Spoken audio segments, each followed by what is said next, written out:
السلام عليكم، ان شاء الله قاعد تكونوا غايه. اليوم جبت لكم شوربه خفيفه ظريفه.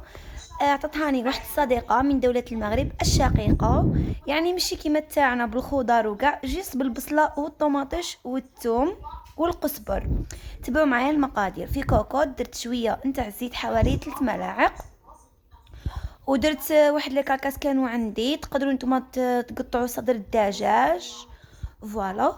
درت ايضا 4 فصوص من الثوم، زوج رابيتهم زوج خليتهم هكاك. ودرت شويه قزبر ومعدنوس. ودرت حبه متوسطه من الطماطم مع حبه متوسطه من البصل. نخلطهم جيدا وغادي نضيف لهم لي زيبيس، شويه ملح، شويه فلفل اسود، شويه كركم، شويه فلفل احمر حار وحلو. وهذه هي شويه تاع توابل الدجاج. دونك لي زيبيس اختياريين، انا هذا ما درت فيها.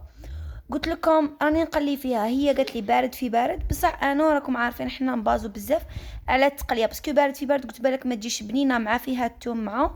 ونقول لكم تاني حاجه، اللي ما يبغوش بنه الثوم ما كان لا يديروها، خاطر تمد لكم واحد الكو باين بزاف تاع الثوم. يعني اللي عشاق الثوم ديروها.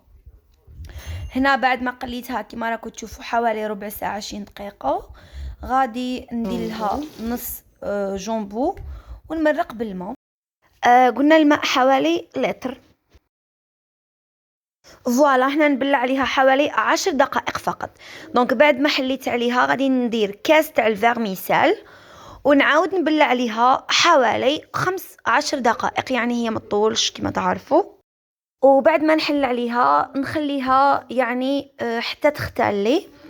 فوالا.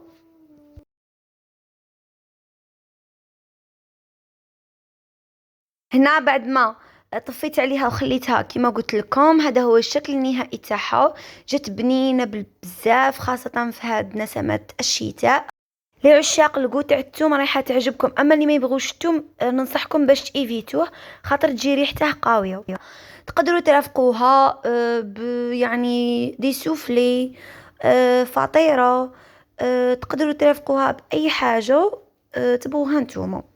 دونك نتمنى انكم تجربوها وترجعوا لي بالخبر. ودائما نقول لكم مرحبا بكم في لاشين تاعي، شرفتوني بجامو ابوني. بسلامو.